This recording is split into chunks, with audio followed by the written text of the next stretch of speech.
గుంటూరు మిర్చి యార్డ్లో ముఠా కార్మికులు కూలీ రేట్లు పెంచాలని డిమాండ్ చేస్తూ సమ్మెకి దిగారు. దీంతో యార్డ్లో పని పూర్తిగా నిలిచిపోయింది. కోల్డ్ స్టోరేజీలు, మిర్చి గూడాలు, కారం మిల్లులు మూతపడ్డాయి.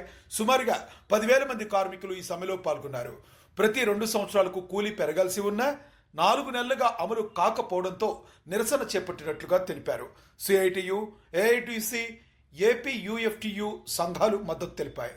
జాయింట్ కలెక్టర్ చొరవతో కార్మిక సంఘాలు, యజమానులు, అధికారులు చర్చించి కూలీ రేట్లు పెంచాలని నిర్ణయం తీసుకున్నారు.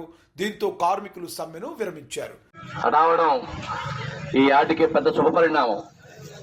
ఎందుకంటే ఎప్పుడు యాజమాన్యాలు మేము కూలీ రేట్లు నిర్ణయిస్తాం, మేము ఇచ్చినప్పుడు తీసుకోండి,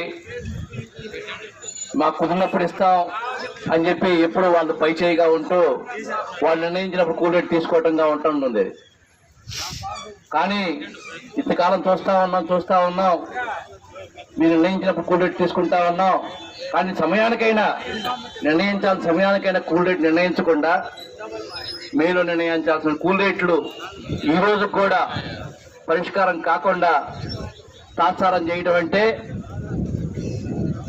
ఇది కార్మికుల పట్ల ఏముందిలే, ముఠా కార్మికులు గతంలో ఇప్పట్లానే చదువుకుపోతారులే, ఏముందిలే అని చెప్పి ఒక రకమైనటువంటి నిర్లక్ష్యం, దాన్ని పూర్తిగా పటాపంచులు చేస్తూ కుదిరేదే లేదు. ఎందుకంటే గతంలో ఏదో చదువుకుపోయాం, ఈరోజు చదువుకుపోయే పరిస్థితులు కాదు ఈరోజు. ఎందుకంటే ఒక్క రోజులోనే ధరలు ఏ రకంగా పెరుగుతున్నాయి అర్థమవుతా ఉంది. ధరలు ఎంత బయట నిత్యావసర సరుకుల ధరలు భారీగా పెరిగిపోతా ఉన్నాయి. విద్య, వైద్యం, అన్ని రకాల ఖర్చులు భారీగా పెరిగిపోతా ఉన్నాయి. మన ఏం తగ్గటలేదే, మరి అయ్యా ఆగటలేదే. 2 నెలలు కాదు కదా, 3 నెలలు కదా, రోజు కూడా ఆగట్లేదే. కూరగాయల ధరలు రోజు పెరిగిపోతా ఉన్నాయే. మరి ఎన్ని పెరిగిపోతున్నప్పుడు సహజంగా కూల్ రేట్ కూడా పెరగాలని చెప్పి ఎవరైనా కోరుకునే సామాన్యమైన ఇది. ప్రభుత్వ ఉద్యోగులకే ₹1000 తీసుకునే ప్రభుత్వ ఉద్యోగులకే, ఈ మిర్చి యార్డ్లో పనిచేసే ఉద్యోగులకే 6 నెలలకు ఒకసారి డిఏ పెరుగుతుంది, కరువు బత్యం అని చెప్పి.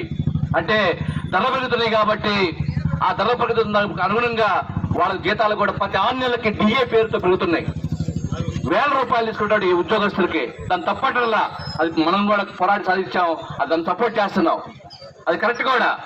అలాంటప్పుడు ₹100 తీసుకున్నటువంటి సామాన్య హమాలీలకి, ముఠా కార్మికులకి 2 సంవత్సరాల కోసం కూల్ రేట్ పెంచమంటే దానికేంటి ఆశ్చర్యం, దానికేంది ఈ నిర్లక్ష్యం? అంటే